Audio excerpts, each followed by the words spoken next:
Please proceed. Okay. Assalamu alaikum wa rahmatullahi wa barakatuh. Wa alaikum salam wa rahmatullahi wa barakatuh. We can hear you. Okay, sir.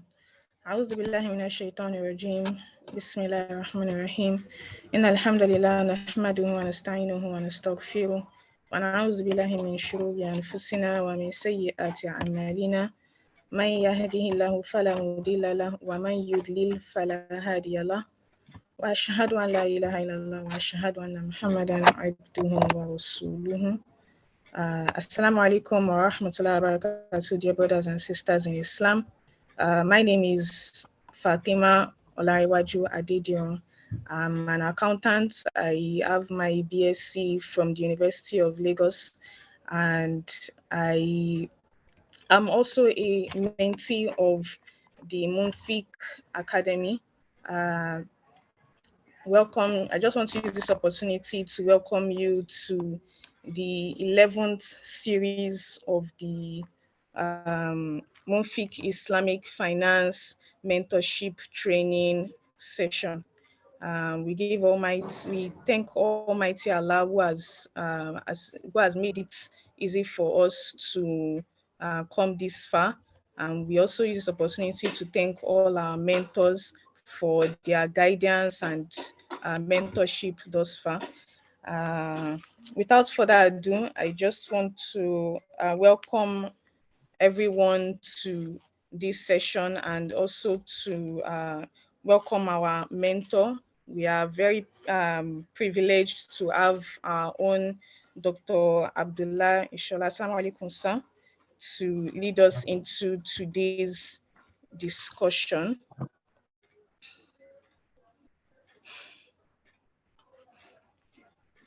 Wa alaikum salam. I'm with you. Okay, sir. So the topic of today is general introduction to Waqf, the concepts, principles, and paths to professional practices. I want us to introduce my sister Amina. Are you there to read the profile?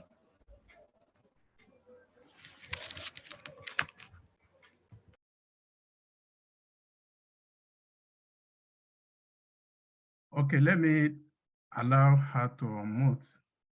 Can she raise up her hand so that I can see her?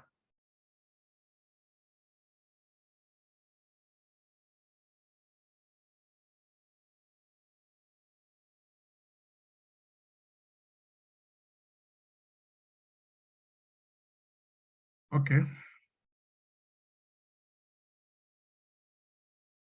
Yes, she can unmute now. Assalamu alaikum. My name is Amina Ajim Fatai. I'm also a mentee of MUNFIQ Academy. I'm an accountant, a chartered accountant with the Institute of Chartered Accountants of Nigeria, and also a student of Waqf University, currently studying accounting. And inshallah, today I'll be reading the profile of our mentor and facilitator in the person of Dr. Abdullahi Saliu Ishola. Our mentor, Dr. Ishola, was a graduate of the Better by Far Faculty of Law, University of Ilorin, Nigeria, where he obtained both his bachelor and master's degree with honors in 2005 and 2011, respectively. He won the Senate Awards as the best graduating student from the Department of Islamic Law and Department of Public Law in 2005, respectively. For his master's degree, he graduated with a grade on 68.48%, which is very close to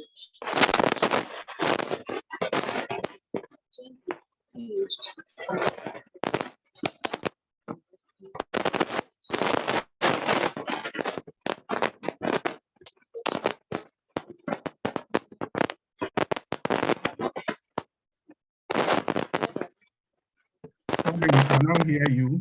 I think your audio has yes. Can you hear me now? Yes, we can hear you now. Okay. So you've not been hearing what I've been saying.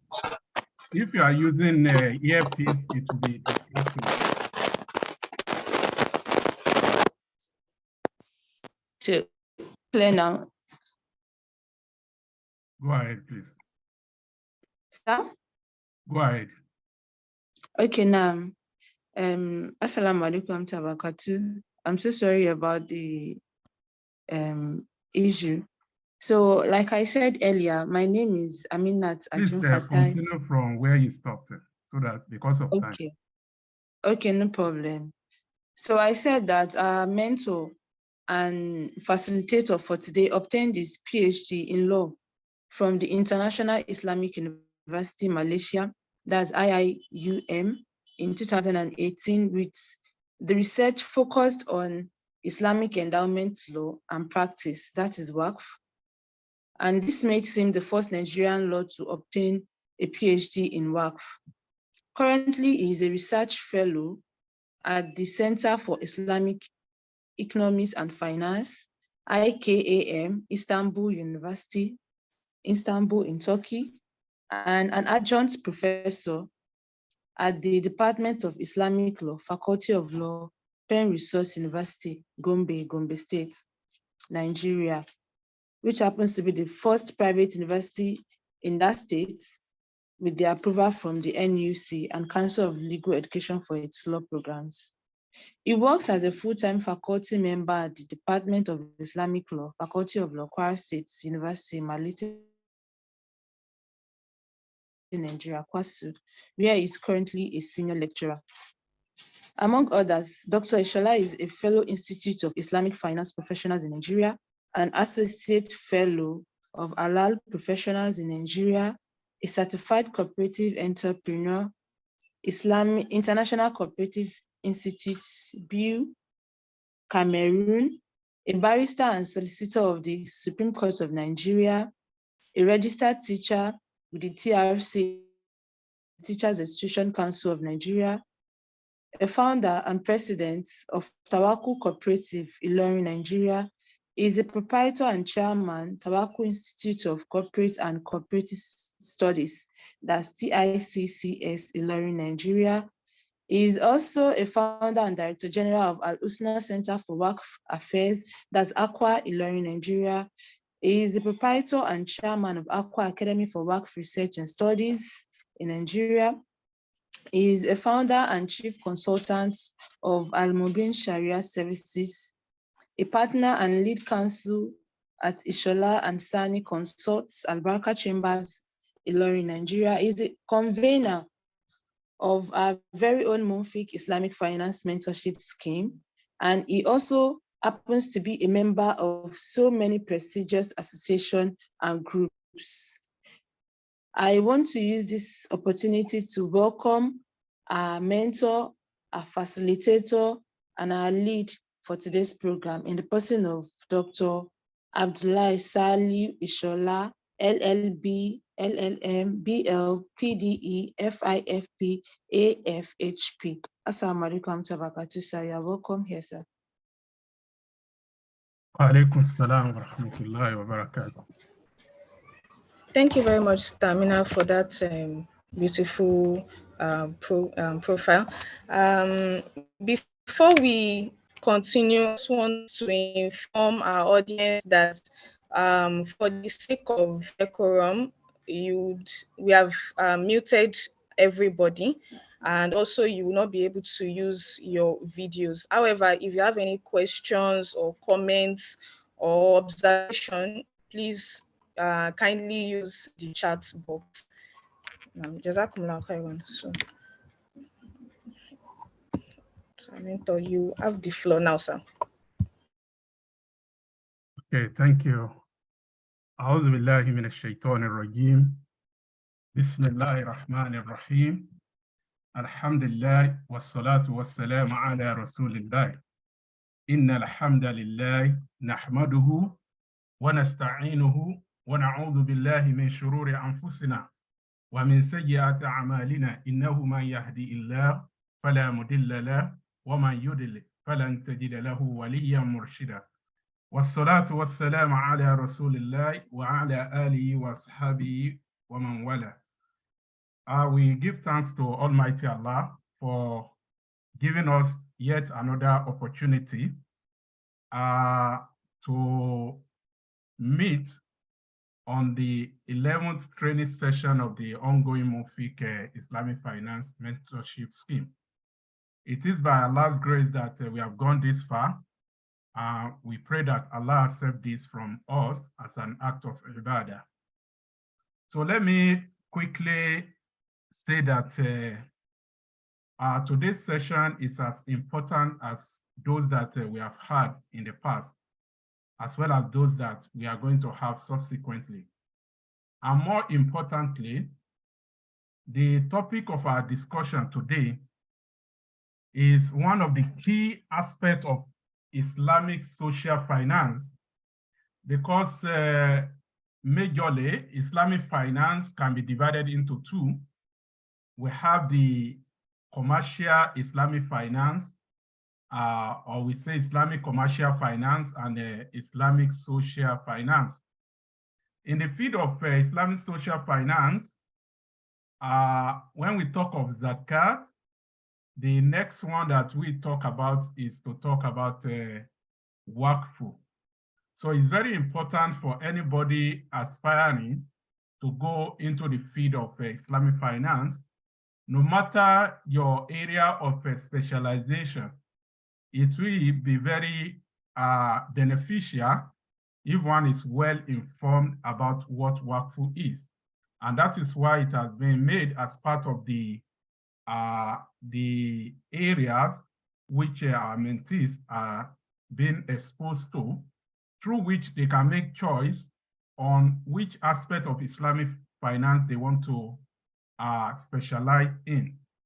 So today we are just going to have a kind of general introduction, which it will be much more interactive, because I will not take much time on discussion. I will just lead the way for us to have more time to respond to questions and to exchange ideas, and to also look at some issues which we may need to reflect upon. As we are aware, the topic of discussion is general introduction to Waqf, where we want to look at the concept, principles, and path to professional practices. So I've divided the presentation into 6: introduction, overview of the Waqf concept, principles, typologies of Waqf. Then we look at the path to professional practices before I make a conclusion.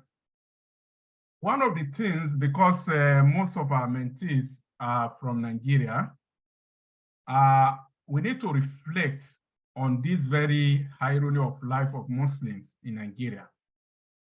The richest person in Nigeria today is a Muslim, and the poorest also is a Muslim. Poorest state in the north, which are the Muslim majority state. So there is a challenge of development in Muslim societies. So we can see this very touching situation we have found ourselves.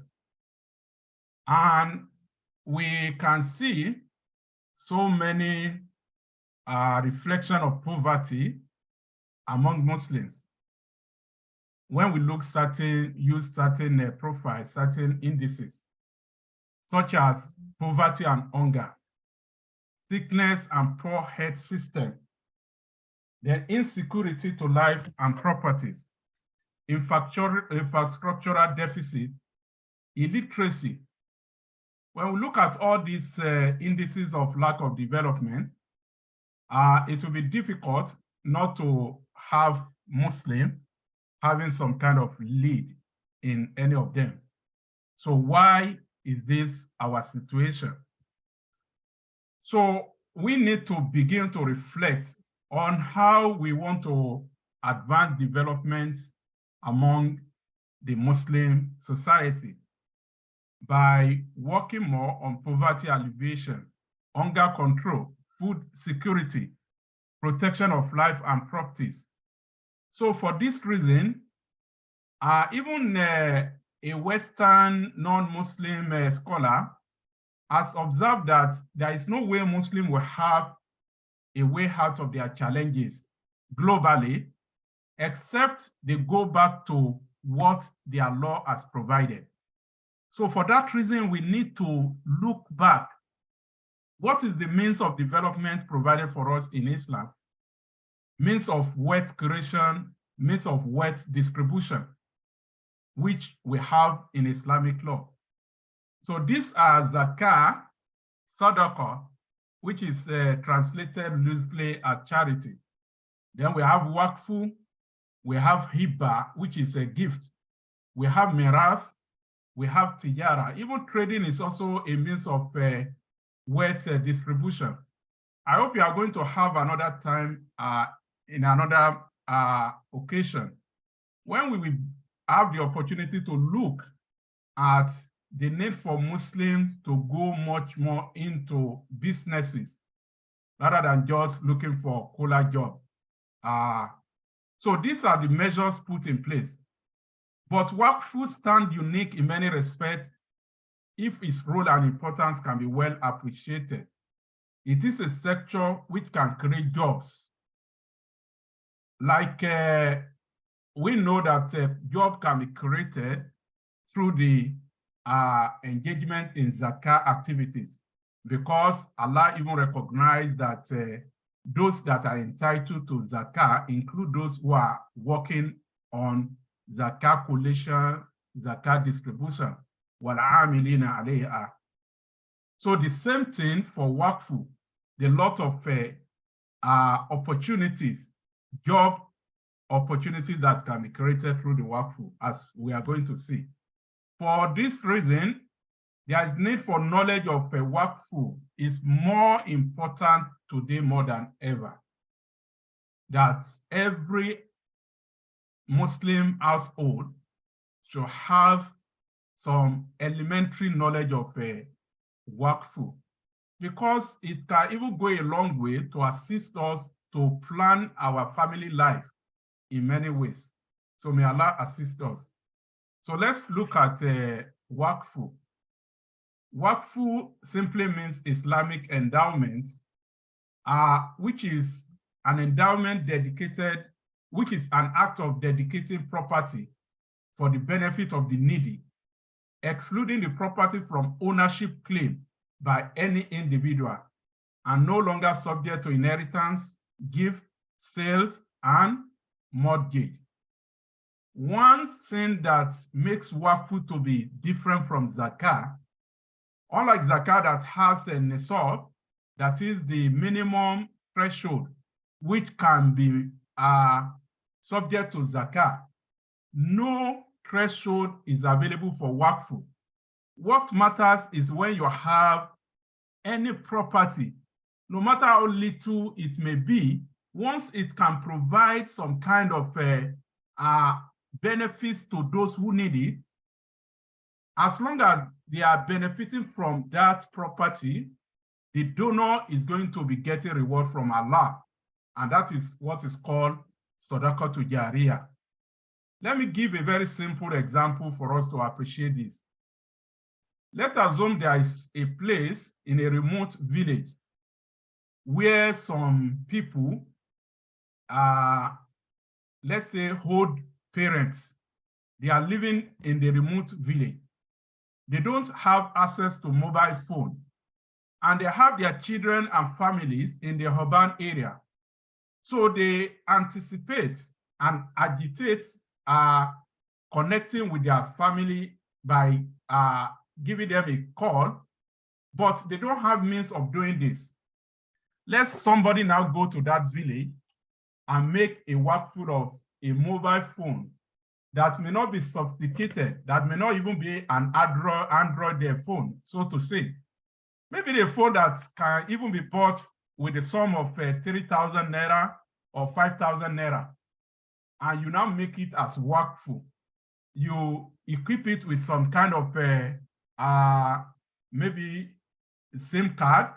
You also load some kind of credits called credit there. and you make it as Waqf and you continue to credit the same, so that at any time that any one of them needs to talk to their family in town, they will just go to the person that has been appointed as the manager of that phone, and they will be able to reach their people in town.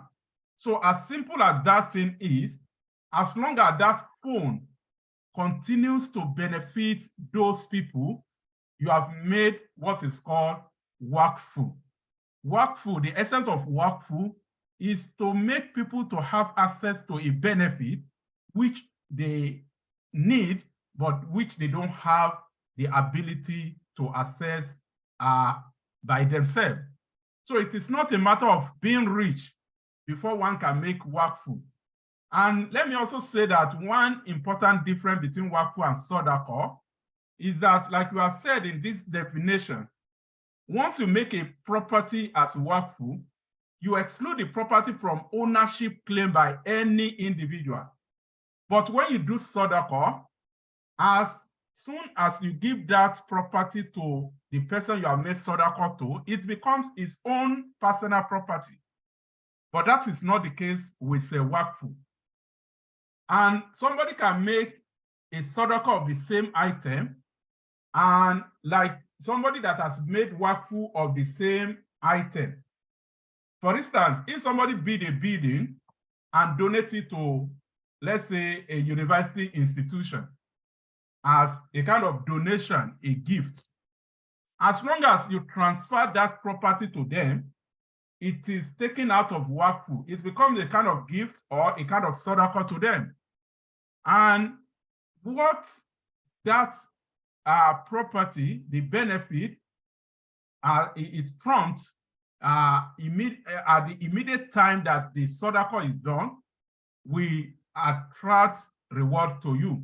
But for the Waqf, the reward will be eternal.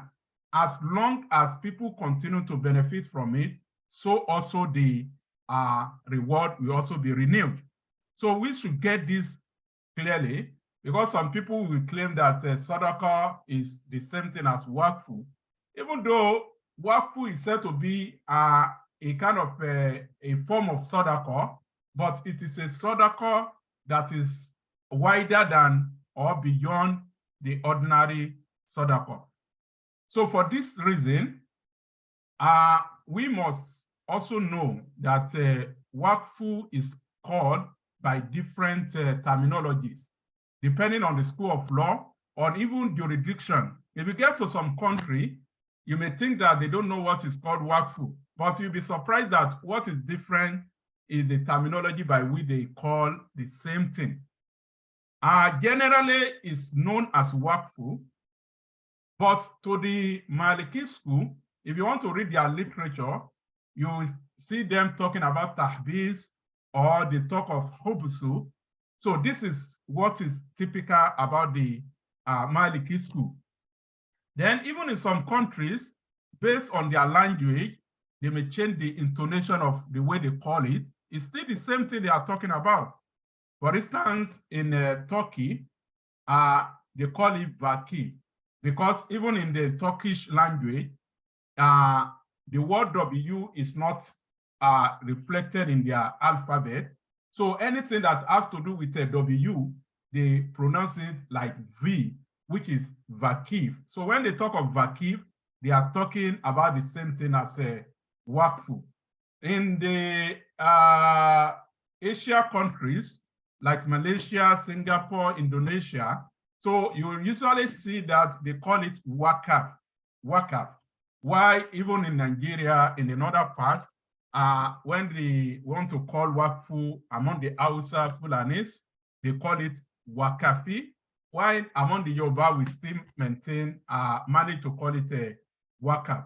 Even in the Nigerian constitution, the way it is written is not the exact way, the standard way of translating it from the Arabic, but all the same, they refer to the same thing. So this should not create any confusion if you have,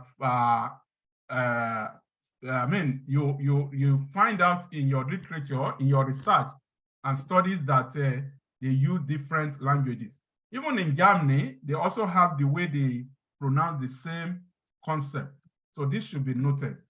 Now, one important thing that will make us understand that Waqf is not just like any other sadaqah is that Waqf is very formalized, is institutionalized.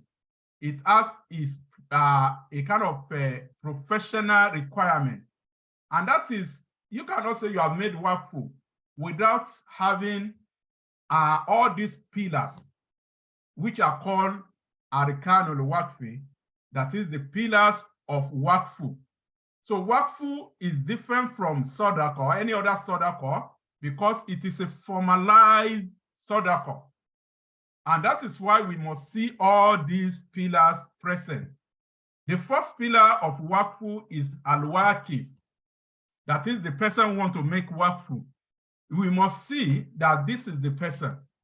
And even under this Waqif itself, there are a lot of things that even if one is undertaking, let's say an undergraduate research, it's enough to even do a research on what are the issues or some kind of unique principles or issues that relates to Waqif. Because there are some issues like who are those that are qualified and who are those that are not qualified to do Waqf.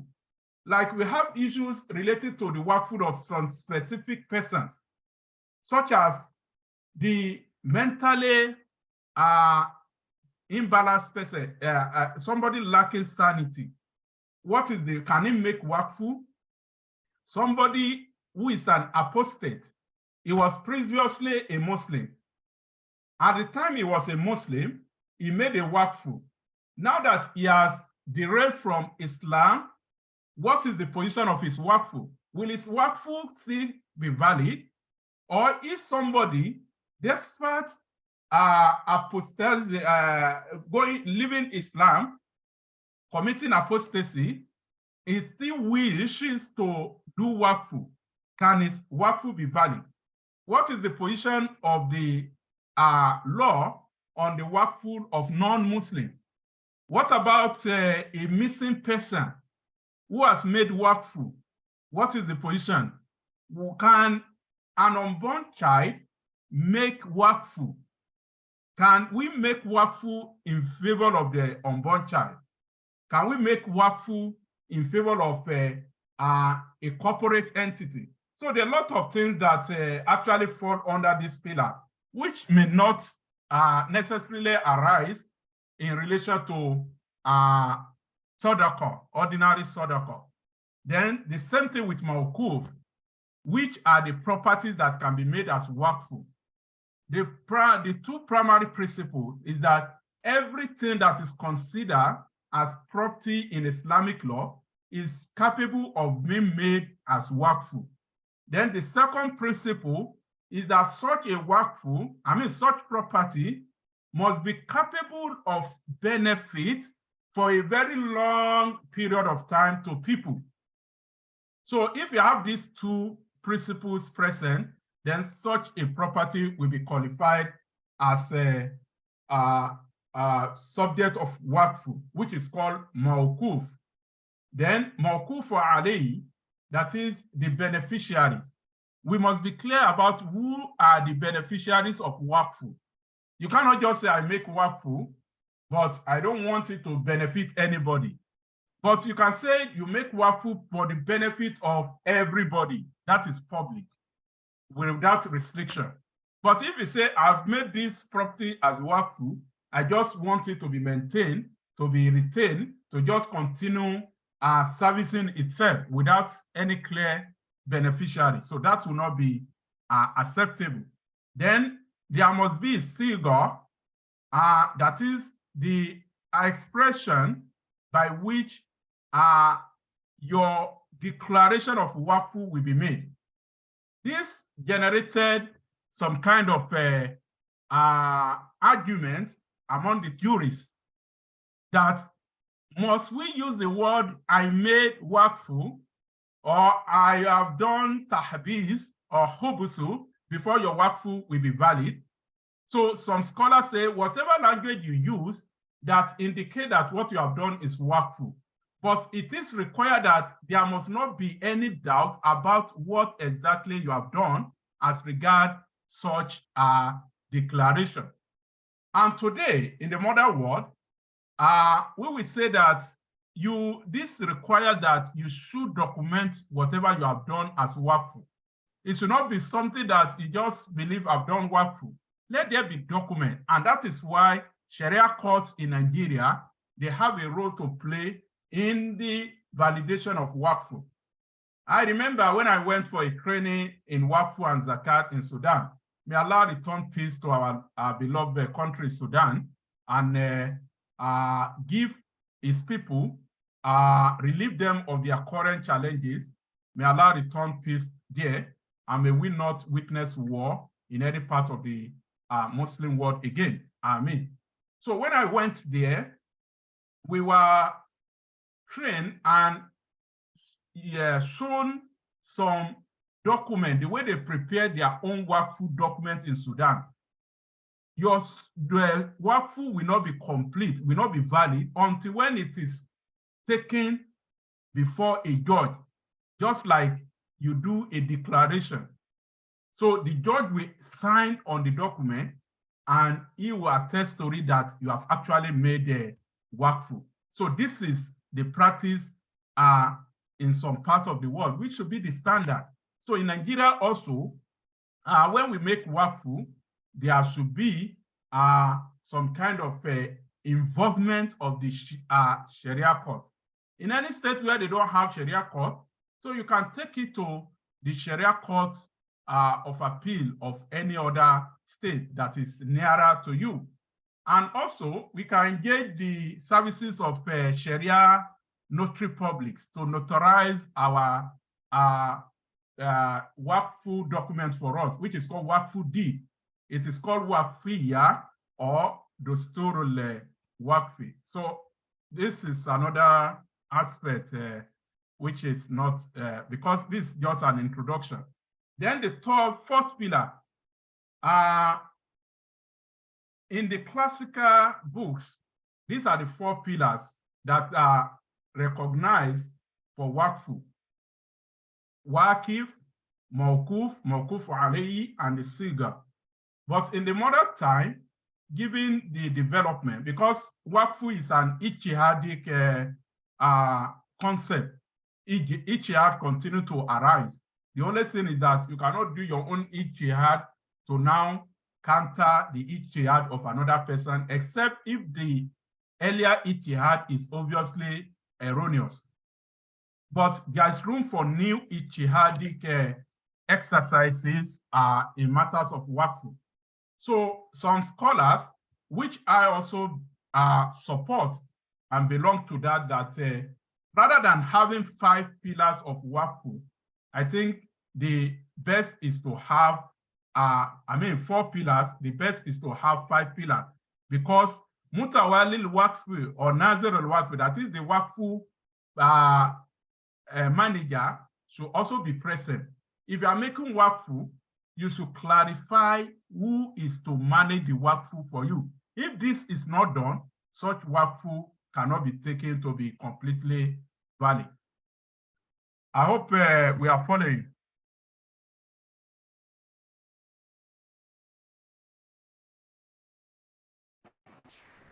Yes, sir, we can hear you loud and clear, sir. Oh, okay, thank you. So I just want to be sure that I'm not talking to myself. Okay, so now let's look at the nature of Waqf, Waqif and Mawquf. Like I said, that each of the pillars itself is something that one can do research on and come up with a lot of things. So for those who may be in undergraduate or even master's program, you have the opportunity to even want to look at the, do your research on any or all of the pillars of this Waqf in relation to how they observe their principles, the principles that are stipulated under each of them. how are they being observed within the Nigerian practices? So the nature of Waqf and Mawquf, that is in relation to Waqf, the donors, the Waqf maker, Waqf proprietor, it can be individuals. You can make your Waqf alone, or you can join others to make Waqf. Let me give an example of this. Let's say they need water somewhere, and you want to make a water Waqf for them. So if you are not able to make it alone, all of you can contribute jointly and make the Waqf for them. Then corporate entities and institutions. That is, your Waqf you want to make can be in form of a corporate entity. The Mawquf itself may be corporate entities or institutions. For instance, if you establish a school or a madrasa and you make it as Waqf, that is a kind of corporate Waqf. Because the idea of corporate Waqf connotes either that what is Mawquf is corporate, or the Waqf is a corporate entity, or the manager of the Waqf itself is a corporate entity. So these are the three ideas of corporate Waqf that we talk about. So the Waqf can also be government.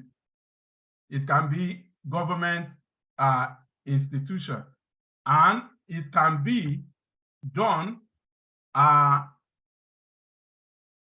Sorry, I have to. Okay, it can be done personally or on behalf of somebody. So you can do your Waqf for yourself, or you can do it on behalf of others. For instance, if you have a beloved person that has passed away, and you are looking for a way, not just in the Western or the worldly mindset, that you are looking for means to immortalize it. Nobody can be immortalized. What matters is for you to do something that can continue to bring reward to that person. So if you have that concern, that is the best for you is to do Waqf on behalf of such a person. So you can do Waqf personally, or you did it on behalf of others. So it's not necessary that it will be a Waqf done for yourself alone. Okay. Then the nature of Waqf in terms of the Mawquf, as we are talking about, it can be movable or immovable.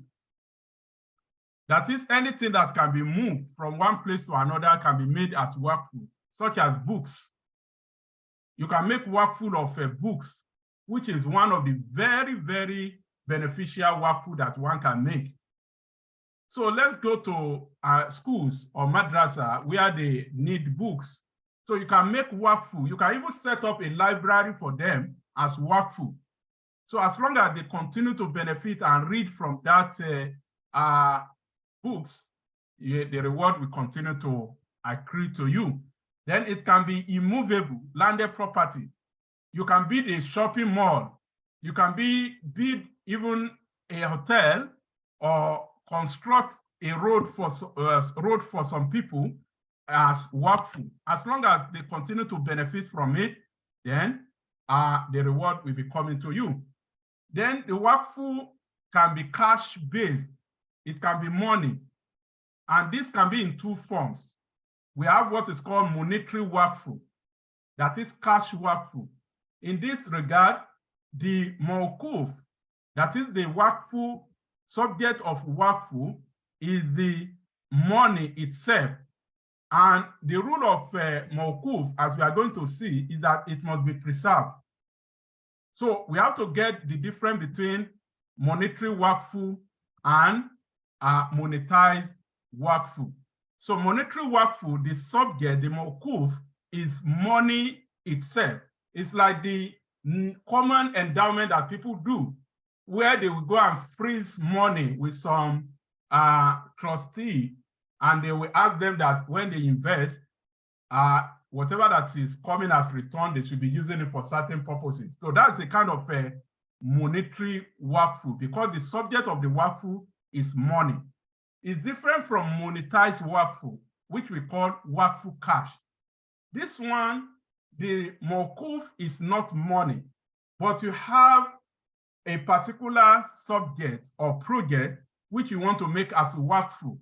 For instance, if you want to build toilet for public toilet for some people in an area, so that is your target Waqf. Or you want to build mosque, but you cannot carry that mosque and say this is it and give it to them. So you have to make money available for that to be constructed. So if all you do is to make money available, then what you have done is that you have monetized that Waqf, and that will be Waqf cash, a kind of a monetized Waqf. So such as mosque, Islamia school, water provision, etc. Then we have what is called inheritance Waqf or wasiya-based Waqf. This concept of inheritance Waqf, I think we will recall, we shared a video where a documentary was made about even those who are alive, who have built big houses. So despite the fact that they are alive, when their children have grown up, it will end up that only them and their spouse will continue living in that big mansion, and it becomes a subject of concern. That is even for those who are alive. There are so many abandoned properties which are inheritance properties, because the heirs who are supposed to inherit the property, they don't see any value in such properties and they don't consider it useful for them. So for that reason, they don't even feel like selling it, because they may consider it as a kind of degrading themselves, because they are too much blessed to even now be selling what may not even be worth anything when they consider it. So mostly they will abandon such a property. So what happens? What should happen to such properties is that those heirs, rather than just abandoning such properties, they can convert it to Waqf and make it available. They appoint those that can manage it, or they look for existing Waqf managers.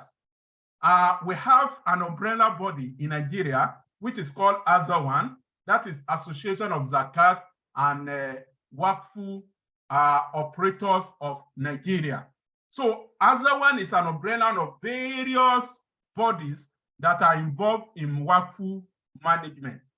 Like on our own part, we have ASWA, that is Al-Husna Center for Waqf Affairs. So you can look for such bodies and make them as the Waqf manager. Once you appoint them, you stipulate the terms of how they manage it. You may not even further be involved, because you will have stipulated in your Waqf deed, how such should be managed. And that is better than just allowing the property to waste away. So we can see that if we want to engage, even professionally as a Waqf expert, we can advise those who are looking for a way of making their inheritance, which they don't need, to be useful, rather than just wasting away, that they should convert such into Waqf. And that is what is called Waqf Mirathi, or inheritance Waqf. So this can be by surrendering it by the heirs. Then inheritance Waqf can also arise where somebody, which happens because Allah has even recognized that it can happen. Somebody that is called Kalala, under the principle of inheritance, where somebody dies and it happens to be of the status of Kalala.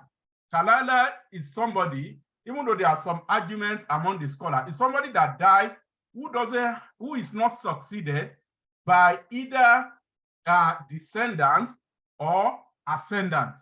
Your ascendant are your parents, no matter how high, your grandfather, grandmother, especially in the paternal side, while your descendants are your children, grandchildren, great-children, no matter how low.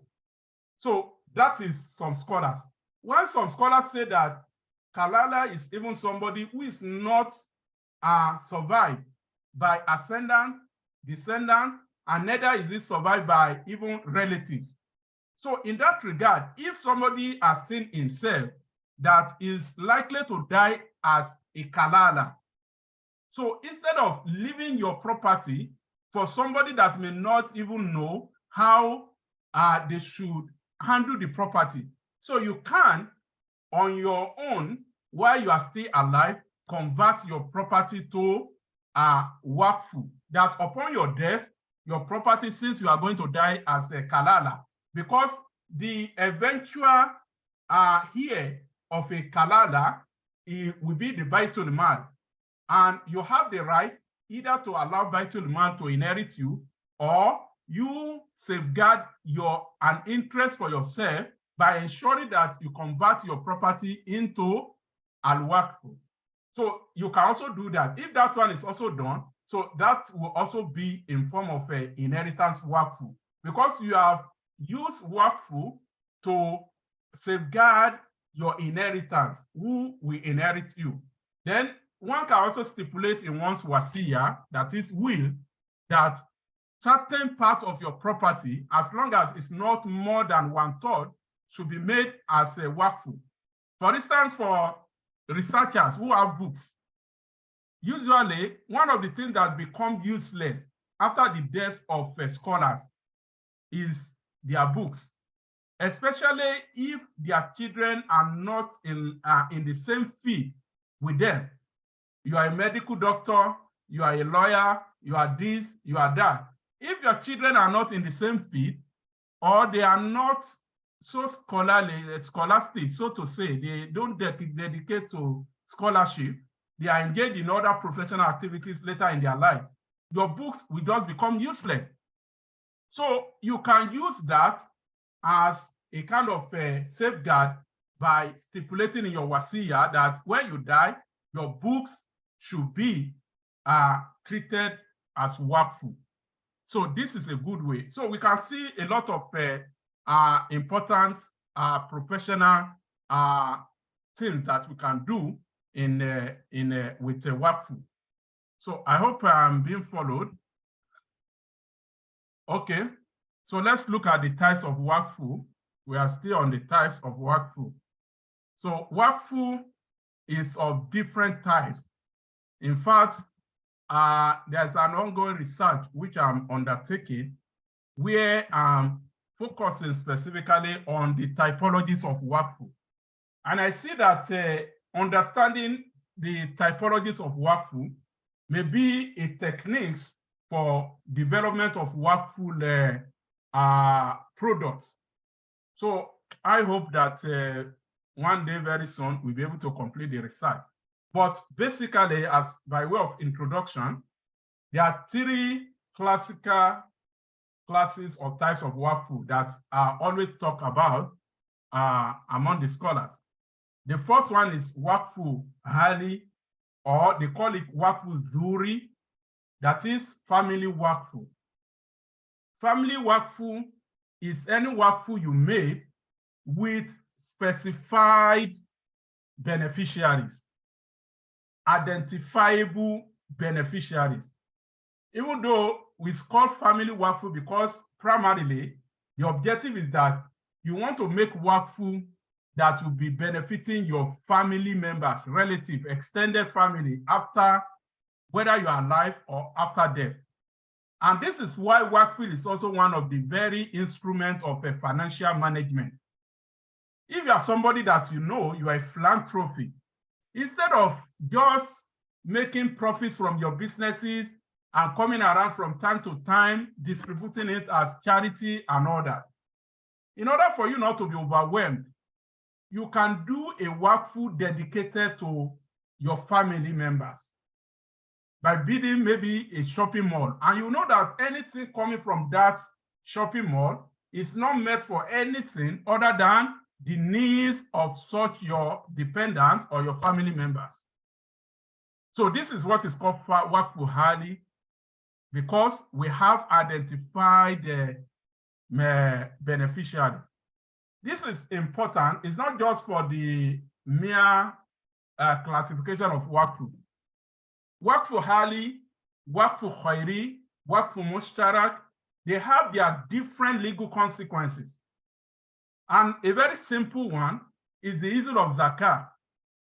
When we talk of zakah now, in Waqf, will zakah be due on Waqf properties? The scholars say it depends on whether that property, Waqf, is Waqf Hali, or is Waqf Khairi, or Waqf Mushtarak. So the general principle is that Waqf Hali is subject to zakah, while Waqf Khairi is not subject to zakah. So you can see that it goes beyond just mere typologies or categorization of Waqf into this for academic exercise. They have their consequences. Even in terms of who can be the representative of Waqf in the legal representation. So it depends on whether the Waqf is Waqf Hali or is Waqf Khairi. So this is another consequence. Then Waqf Khairi is a Waqf that is not whose beneficiaries are not identifiable, but they can only be qualified by description. For instance, if you say make a Waqf and you say it's for the benefit of orphans or it's for the benefit of widows. So anybody who is a widow will be entitled to benefit from that Waqf. But if we say the property is for any widow who are from your family, then that one will be Waqf Hali. Then Waqf Mushtarak is when you make a kind of mixed Waqf. You make some aspect of your Waqf to be Waqf Hali and another aspect to be Waqf Khairi. Either by stipulating that at a particular point in time, Waqf Hali should end and it should be converted to Waqf Khairi, or you make a certain percentage of the Waqf benefit to be in form of a Waqf Hali, while certain percentage are made to be in form of a Waqf Khairi. So when you do this, in the same Waqf that you have made, for Waqf will be regarded as a Waqf al-Mushtarak. Then we have corporate Waqf. Like I've said, there are three ideas of corporate Waqf. The first one is that if a corporate entity make Waqf, for instance, we have Jaiz Bank. If Jaiz Bank makes Waqf, so such a Waqf will be regarded as a corporate Waqf. Or somebody makes a Waqf and the subject of that Waqf Mawquf is a corporate property. For instance, you build a school or madrasa, or you build a mosque, and you make it as Waqf, then it will be a corporate Waqf. Then Waqf can be temporary or it can be permanent. This is acceptable to the Maliki school. That is Waqf Mu'akkad and Waqf Mu'abbad. While other schools stipulate that Waqf must be perpetual, but the Maliki school allow Waqf of a temporary Waqf. And let me give you an example, because part of the innovation we have tried to introduce, which we are implementing, is to see how we want to integrate Waqf and cooperative together. Because from the research made, we discovered that in Nigeria, one of the easiest a platform for management of cash Waqf is the cooperative society. And that is why even every Waqf institution, management institution, should always consider integrating cooperative into their exercise.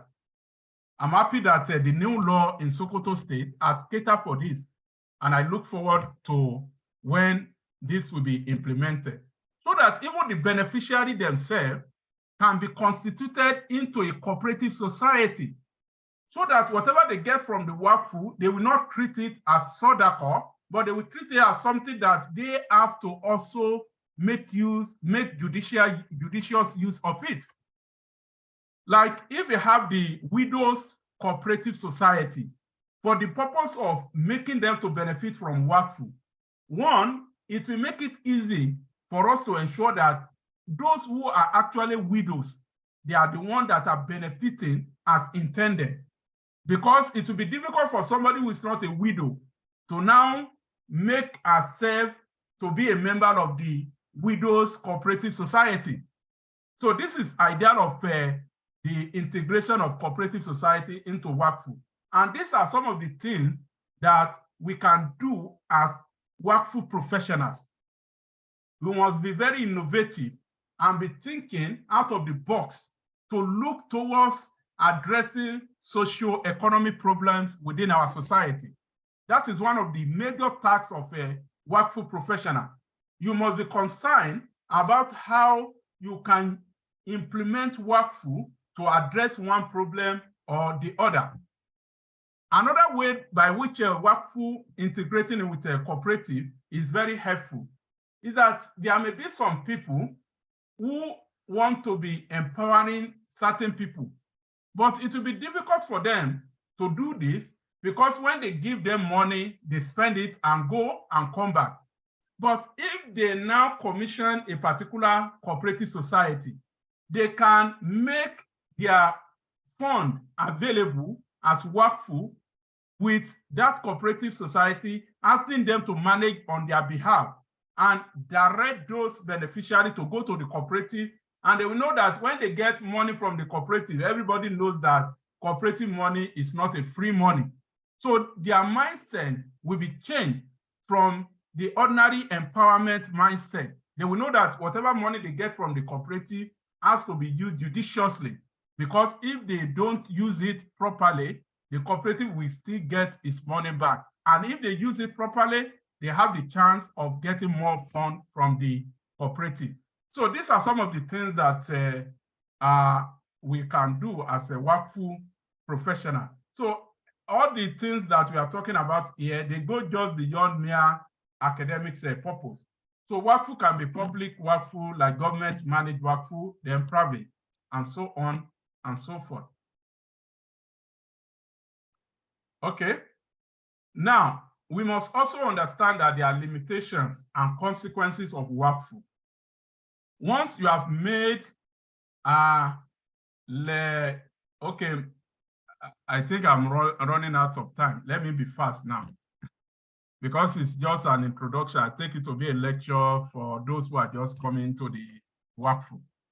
So the moderator is saying my time is almost up now. Okay, now limitations to Waqf. Once you have made any property as Waqf, it cannot be inherited. You cannot make it as subject of mortgage. You cannot gift it out. But I found a very interesting discussion among scholars on this mortgage of property. They try to distinguish between mortgage of Waqf property and Waqf of mortgage property. There are two things, but I think time will not permit us. So gift of Waqf property, you cannot gift Waqf property. Then part of the consequences of Waqf property is that you cannot revoke your Waqf. Even if you make a Waqf to be temporary, within the period you have stipulated, if you say you have made your Waqf for 20 years, within that 20 years, you cannot wake up and come back and say, no, I want to revoke my Waqf. It is irrevocable. Then it is inalienable. That is, you cannot transfer it to any other person by any means. Then perpetuity. So these are the consequences of Waqf. Then the legal basis for Waqf, of course, they are the Quran, Sunnah, Ijma, and Qiyas, but they are in different form. For instance, there is no direct reference to even the word Waqf in the Quran. except in Quran 3 verse 92 and some other similar verses where Allah says, Waqifuhum innahum mas'ulun. That is, you should detain them. You should stop them. They have questions to answer. So may Allah save us from that calamity. That is, in the day of judgment, some people, when they are going, Allah will ask the angels to stop them, that they have questions to answer. Now, Sunnah is the major basis for Waqf, because we have the Prophet himself did Waqf and companions did. In fact, there are still some Waqf of companions which are still existing till today. Prominent among them is the Waqf of Sayyidina Uthman. The well which he bought in Medina is still very much there. So may Allah give us the opportunity to visit the place so that we go and have a view of that well. Then Ijma, there is no objection from any madhhab that Waqf is allowed. Then Qiyas, by way of Qiyas, Waqf is an encouragement to put forth benefit.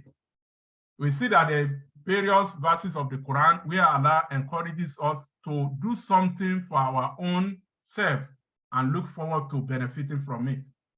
So by that analogy, Waqf is said to be allowed. So this is one of the common verses that is always relied upon, that is Quran 3 verse 93, where Allah says, "Lan tanalul birra hatta tunfiqu mimma tuhibbun, wa ma tunfiqu min shay'in fa inna Allaha bihi alim." That by no means shall you attain al-birr, that is piety, righteousness. If you say you are a good person, your being a good person will not be complete hatta tunfiqu mimma tuhibbun, until when you spend from what you love. Everybody loves properties. Whatever you own, it is always difficult to give it out. But if you give it out, وَمَا تُنْفِقُ مِنْ شَيْءٍ, whatever you spend, that is in a good way. Because the word munfiq, yunfiq, they are always used in relation to good spending. And that is where we derive the name of a MUNFIQ Academy, that we are good spenders. We are people that have dedicated our affairs towards giving our own services to the humanity. That's where the MUNFIQ Academy comes in, from this verse. وَمَا تُنْفِقُ مِنْ شَيْءٍ, whatever you spend in any way, whether in form of property, in form of services, فَإِنَّ اللَّهَ بِهِ عَلِيمٌ, Allah knows it very well, and you are not going to be denied of your reward. So may Allah not deny us the reward of our sacrifices. Amen. So in conclusion, okay, I think before the conclusion, so let's talk about the principles. I'll just summarize this. So the principles, firstly, we must know that there are a lot of principles embedded in the pillars of Waqf. So as professionals, we must understand all those principles related to each of the pillars of Waqf. Then one of the foundation principles which we must respect is that stipulation of the Waqf is like stipulation of the lawmaker. The lawmaker in Islamic law is Allah.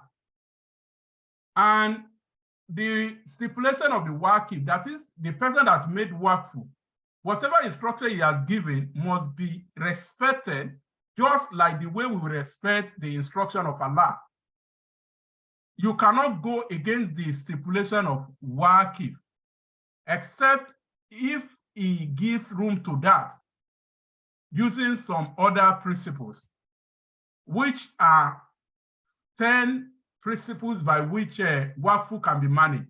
I call it 10 commandments of principles of Waqf management and Waqf administration. In the course as professionals, we must understand these 10 principles very well. The first one is ziyada, That is, there are circumstances when you may need to increase, to add to the beneficiaries. Even if it is a Waqf Hali, that the Waqf has stipulated that these are the beneficiaries. But if the Waqf has become so valuable that giving all the benefit to such beneficiaries alone, we eventually defeat, it's like enriching them beyond their need. Then you have to add to the beneficiaries. Then Nuqsan, there are circumstances where you have to reduce the beneficiaries. When you know that the return from the Waqf property, if you have to share it among all the beneficiaries, then it will become paltry that it may not be meaningful to them. So you have to reduce the number of the beneficiaries. In the Qal, there are circumstances, okay, this year, these people will benefit. Next year, ikhraj, you subtract them, they will not benefit. So all these techniques must be well acquainted with if you want to practice as a Waqf professional. Then in Tao, Irman, there are some circumstances that, okay, we give this one this, we give this one to this, we deny this. So we also have Tagyir, we have Tabdil, we have Istibdal, we have Ibdal. So all these principles, they are things that you have to know as a Waqf professional. And this will also show that a Waqf is a profession capable of being upheld, inshallah. Okay, now professional path. I think this is not clear enough, but let me just read that. There are a lot of things you can do and specialize as a professional in Waqf. You can be a Waqf regulator. That one is only possible for government. You can be Waqf manager. You can be Waqf administrator. I hope I have time to advance I will have another occasion where I will advance my thoughts that there is difference between Waqf manager and Waqf administrator. And it's capable that people should specialize differently. If you want to be a Waqf manager, you should be Waqf manager. If you want to be Waqf administrator, you should be Waqf administrator. The simple difference is that Waqf manager deals with the Waqf property, Mawquf, while Waqf administrator will be the one to deal with the Mawquf alayh. So if the same person is doing the same thing, there will be challenge of accountability. I wish Azawan can also work towards this, so that in the registration of members, we should be clear that is the member registering as a Waqf administrator, or they want to register as Waqf administrator. This will also go a long way to instill more professionalism into our Waqf practice in the country. Then you can be a Waqf surveyor. This is not the surveyor of a land. That is, you will be the one to be surveying Waqf around. That where are the Waqf located? What is their quantity, quality? You do a survey of Waqf. That is, you collate data. That is what we mean by Waqf surveyor. So that if there is need for anybody that needs record of Waqf, they can contact you as a Waqf surveyor. I remember there was a time I was invited to make a presentation on the worth of Waqf in Nigeria. We don't have data. So if somebody can specialize in this area as a Waqf surveyor, I can assure you that there will be a lot of international opportunities for you. Because here and there, they are looking for data. There are some organizations, global international organizations that need data about Waqf in various parts of the world. And Nigeria, Africa is lagging behind. So if you start your specialization in Waqf today as a Waqf surveyor, you are going to make a lot of things. But it needs dedication, because it will mean that you have to be visiting Waqf from anywhere, trying to know what is the worth of the Waqf. But if you are recognized as a Waqf surveyor consultant,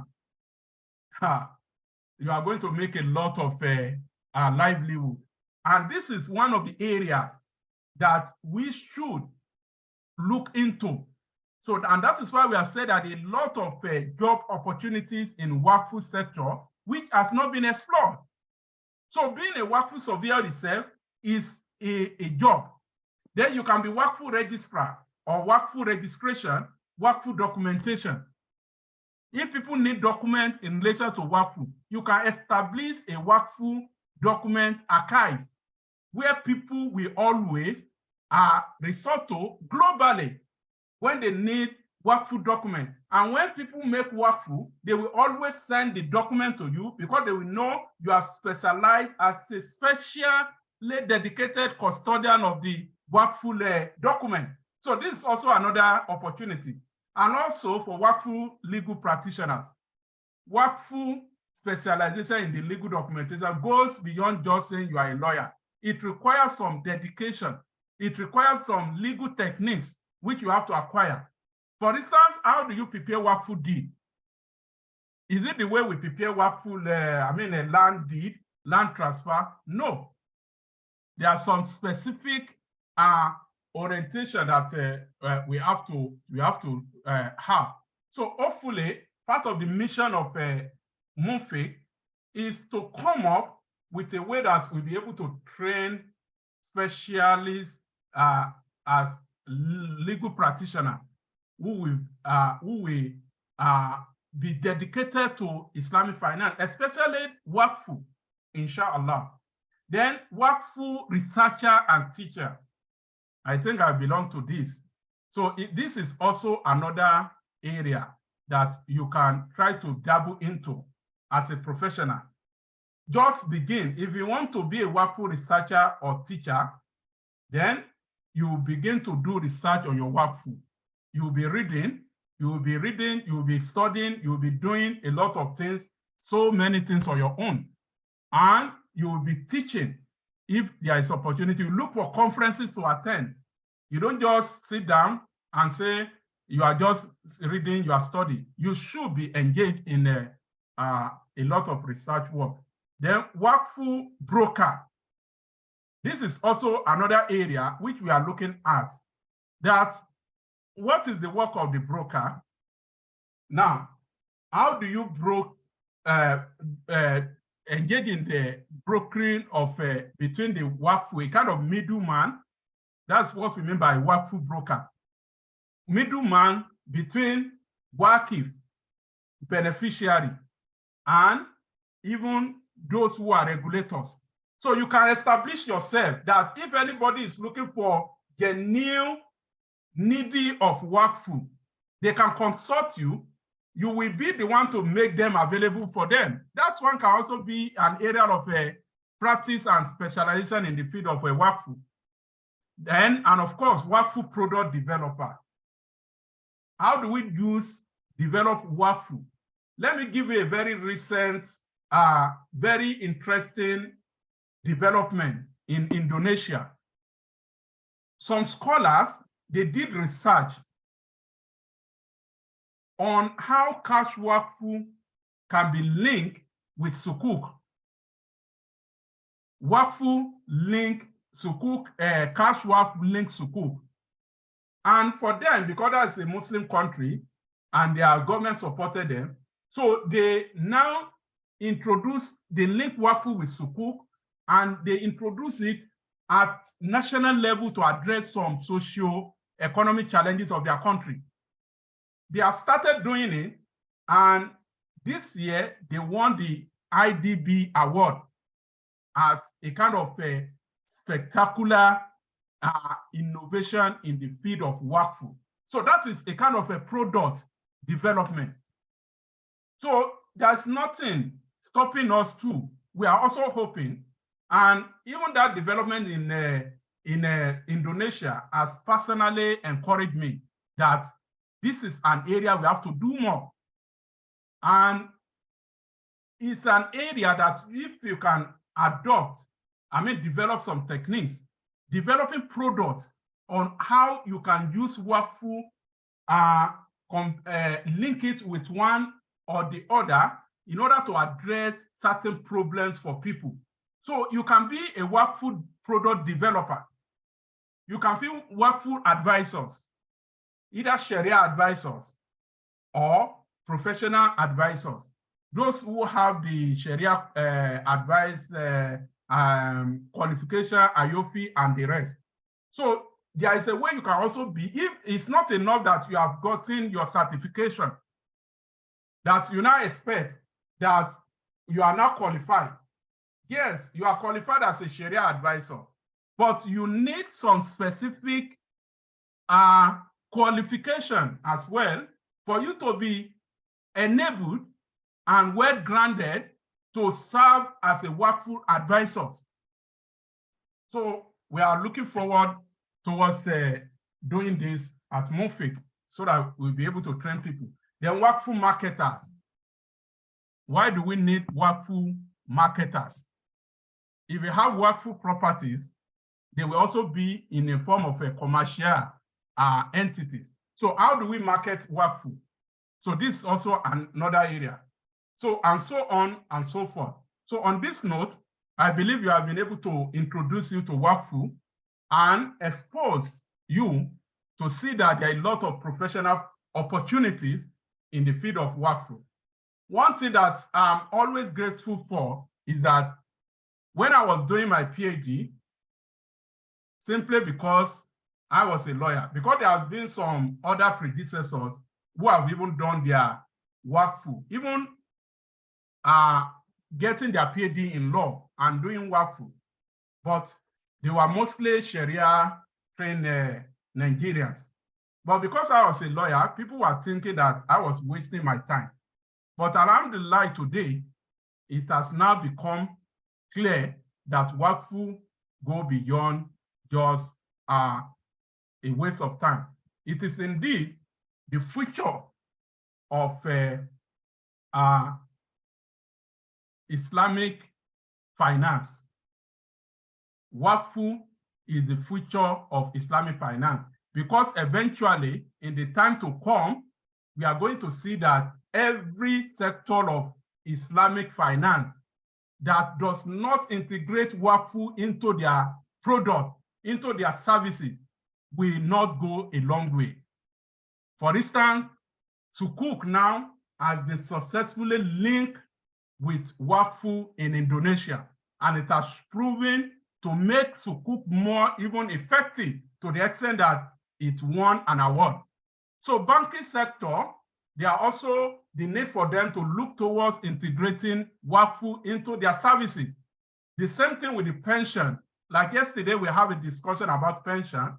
So since that time, I've been thinking of how we can use Waqf to address the challenges being faced in the pension sector. So on this note, I want to thank every one of you, and I hope that we have been able to be properly introduced and motivated to be a Waqf advocate, because part of my passion is to encourage people to be to go into Waqf. Alhamdulillah, I've been able to win some soul, and I still hope that I'll be able to win more in the nearest future. سبحانك اللهم وبحمدك نشهد أن لا إله إلا أنت ونتوب إليك والسلام عليكم ورحمة الله وبركاته.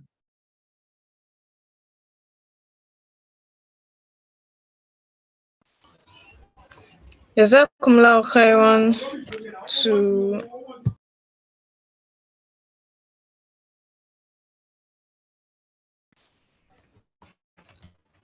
khairan to our lecturer. Thank you so much, sir, for the exposure. Really enjoyed the lecture. I would like to call on other mentors in the meeting to kindly give commentary.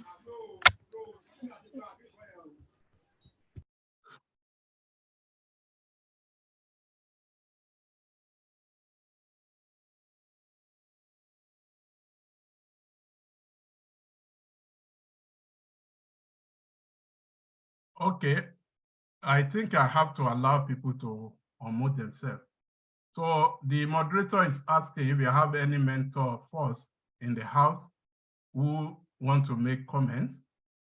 So I'm not sure if we have. Okay, maybe if there's any other person that want to make comment, you can raise up your hand so that we will allow you to unmute.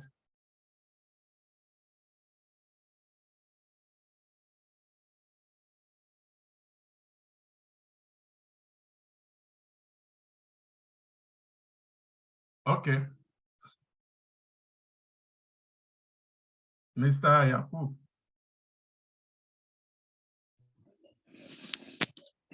Assalamu alaikum wa rahmatullahi wa barakatuh. Wa alaikum salam wa rahmatullahi wa barakatuh. Jazakumullahu khairan to the presenter. We have really benefited a lot. I did not even want the lecture to end. I don't know whether because I have special interest in work for me. But I have 3 questions, sir, in order not to waste your time further. Number 1 question, sir. You started when you are giving the introduction, sir. You talked about non-Muslims as Waqf or as Mawquf alayhi. You didn't go further on it. I picked something where you said one cannot say, I don't want some people to benefit from this, but you can say you make it for the benefit of everybody. So in that regard, definitely the beneficiary may also be non-Muslim. So I want to that clarification, whether a non-Muslim can make Waqf or can benefit from it. Then number 2 question. I also want to find out about the process of becoming, if one wants to become a mutawalli, for instance, like this Waqf manager. Is it true as one that one will just go for the registration, or what are the requirements if you want to be gathering work in Mawquf and just be subject matter of Waqf and just be distributing it to the needy, if you have that intention, if it is allowed. Then number 3, a kalala, somebody who died as a kalala, and before his death, he realized that he doesn't have descendants or ascendants, as you said. Can the person use all his properties, devoid of the 1/3 that is required as wasiya, use it as Waqf before his death? I think my questions are clear, sir. Thank you very much. Okay, thank you. Let me take all the questions and try to respond to them at once because of time. So, okay. So, Adijat Adigun.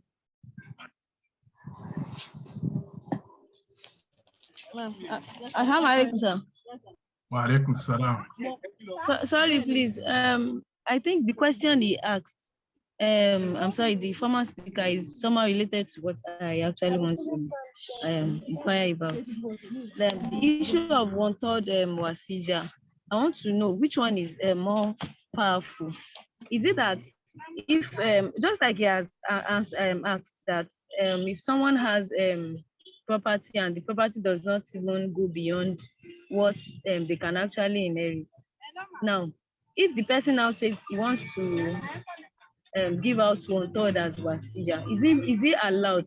That's why I find that this person has people that should inherit such person's property. Is he allowed? Yes, it's allowed. You can give 1/3 to your property. Okay. Of your property as wasiya. Okay. Okay, Tayo.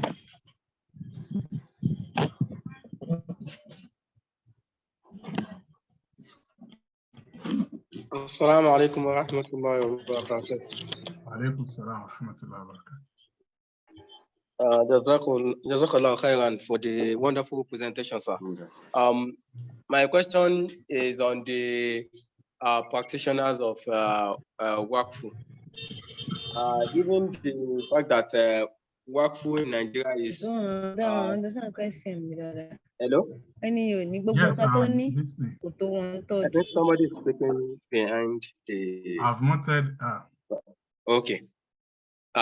Sir, given the fact that Waqf is still developing gradually in Nigeria, it has not actually come to the mainstream Islamic finance in Nigeria. My question is on the people who want to go into Waqf profession, that is it allowed for them to start as part-time practitioners, and as they go on, they may decide to go into it fully, or is it a requirement that one must go into the profession as full-time as a whole? So that's my question, sir. Okay, thank you. Who is next? Tijani Abdullahi.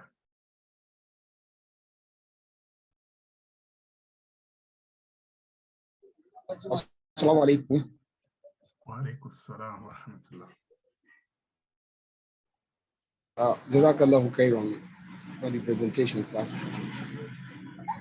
Mine is that I want to make a comment.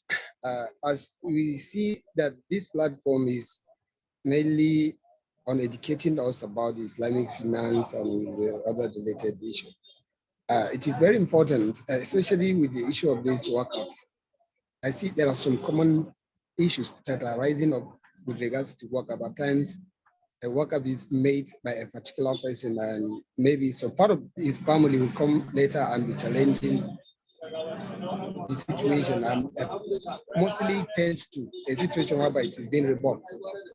Sorry, So in such cases, a noise background. There's noise at your background there. We are not able to hear you clearly. Can you please ask those around you to please make some noise? It's okay. I went away. I think it's okay now. Can you hear me clear, sir? Please go ahead. We have very few minutes left. Okay. Well, what I'm saying is that I am suggesting that some of the states in the north, as we used to have Sharia committee and the Ministry of Religious Committee, I don't know whether this platform has connection with any of such organizations, because it is very important. If you have a relationship with them, they can help in educating more of the people in the state to know the benefit of what we are doing here. That's what I want to contribute. Yes. Okay, thank you very much. Inshallah, we will look into that. All right. The chairman of Azawan, Engineer Malam Medoki, is yes, one of our mentors in this program. And, the Azawan members are very much aware about our activities. So, but we can still make it more formal, inshallah. Allah make it possible. Thank you. So lastly, with this 089, so after this, I will respond and we can close this session, inshallah. So please make it short. 089.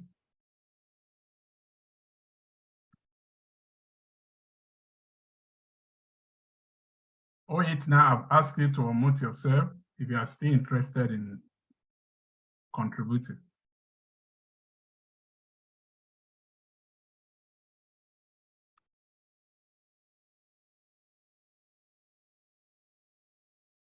Okay, no longer interested. Okay, let me respond. Okay, Assalamu alaikum, sir. Okay, well, okay, we have other questions coming from the chat box. Okay, kindly read them out quickly so that I can take them together. Is Sister Aisha in the audience?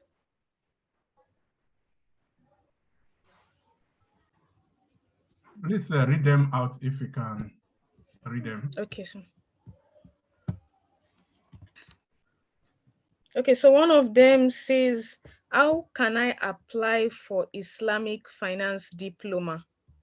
Physical weekend classes. I am based in Lagos. Hint me on cost implication. Okay, please read out the questions. I'm jotting them. Okay.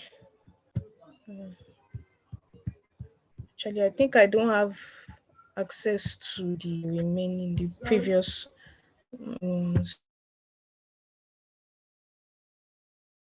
Okay, let me check here because we are really running out of time.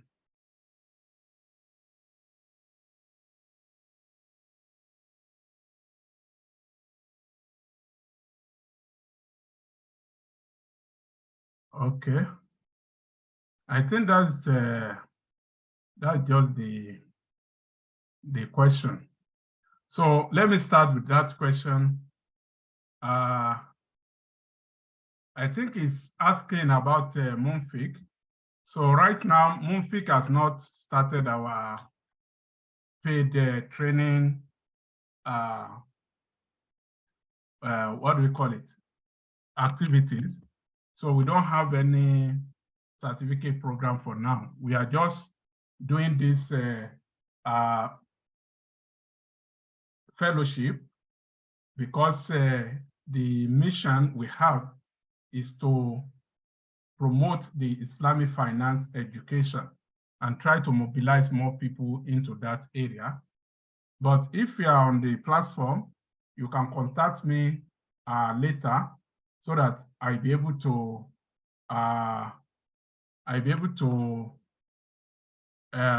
advise you on some other places that you can try to explore for the meantime.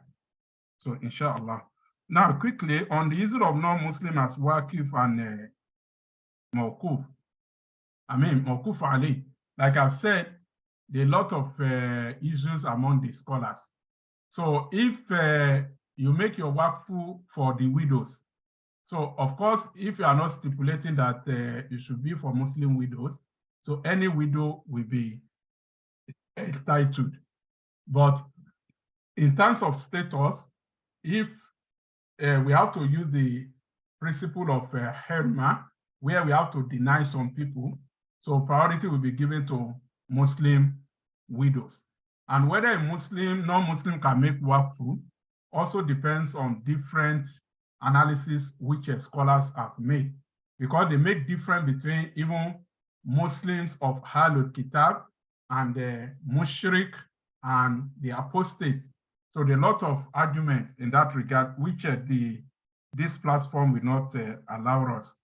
The process of becoming Mutawalli, I think for now in Nigeria, everybody will just choose that if you want to be servicing Zakat or Waqf and they go into it.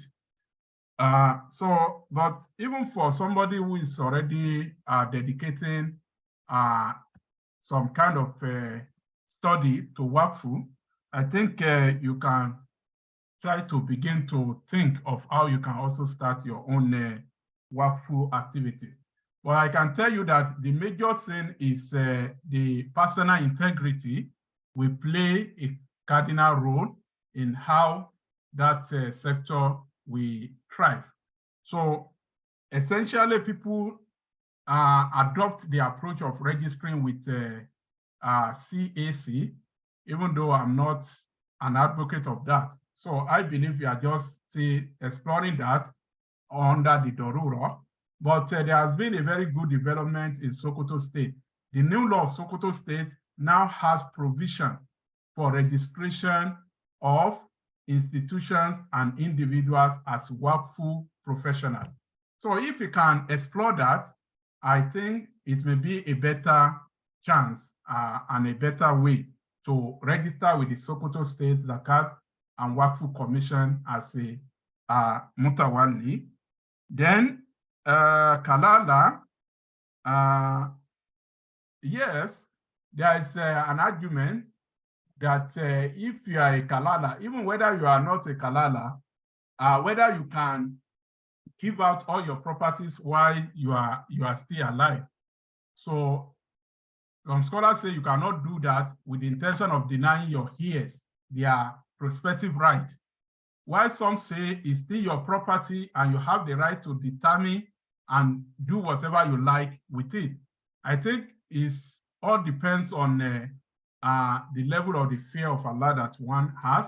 But if one ever said that one is going to die as a Kalala, so from the research we made in coming up with the concept of that Waqf Merafi, we came to the conclusion that it is allowed for you as a kalala to, that is, if you are saying kalala or connote somebody who dies without ascendant, descendant, and without other relatives, not the other one that you may have the brothers or brother's son and all that to survive you.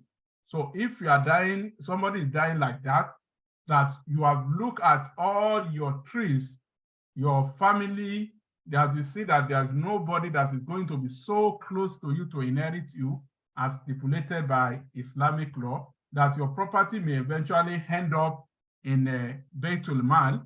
So scholars say you are entitled in that regard to convert your property to inheritance.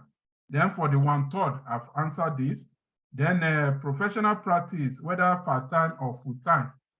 The truth is any humanitarian service, social service, they are also good work on their own.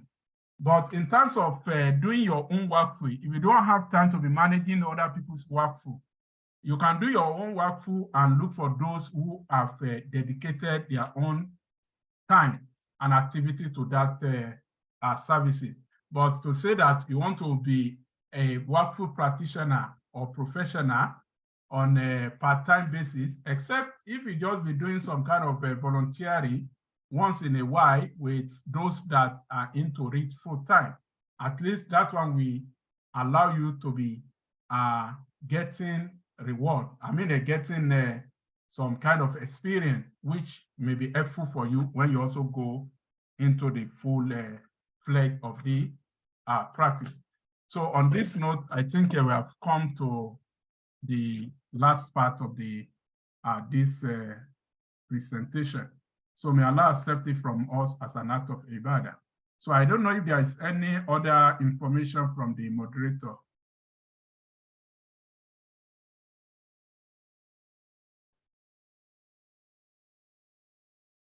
Moderator. Okay, or maybe she's okay. Yes, I'm here. So I just want to use this opportunity to thank everybody for their patience and their engagement, the questions as well. And we ask Allah to accept it from all of us as an act of ibadah. We say big jazakumullah khairan to our lecturer. May Allah reward him well and preserve him so that he can continue to be of benefit to the Muslim Ummah. On that note, I think we can end today's session. Okay, so thank you very much. Let me also thank all the team who have made it possible that we are able to have this very session successfully. So I'll be taking my certificate privately since you are not able to present it to me. So on this note, we can conclude by reciting Surah Al-Asr. Bismillahir Rahmanir Rahim. Wal-Asr. Innal insana lafi khusr. Illa alladhina amanu wa amilu s-salihat. Wa tawasaw bil haqqi. Wa tawasaw bis sabr. Subhanaka Allahumma abihamdik. نشهد أن لا إله إلا أنت ونتوب إليك والسلام عليكم ورحمة الله وبركاته. So you can open your video now if you want to have.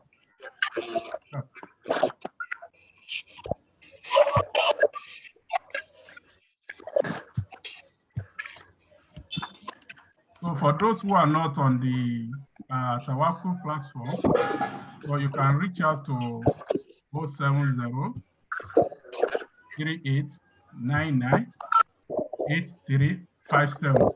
And let me also inform that, inshallah, we are going to have this video, and that was yesterday, uploaded on our YouTube channel. And as soon as that is done, between now and tomorrow, inshallah, we are going to share the link for you to go and watch the sessions there. So next week, we continue. It's another session. So we are going to see what is going to come up next week, inshallah. So, okay, the number again, 070 38 988357. So on this note, I think we can end this session. Jazakumullahu khairan. Assalamu alaikum wa rahmatullahi wa barakatuh.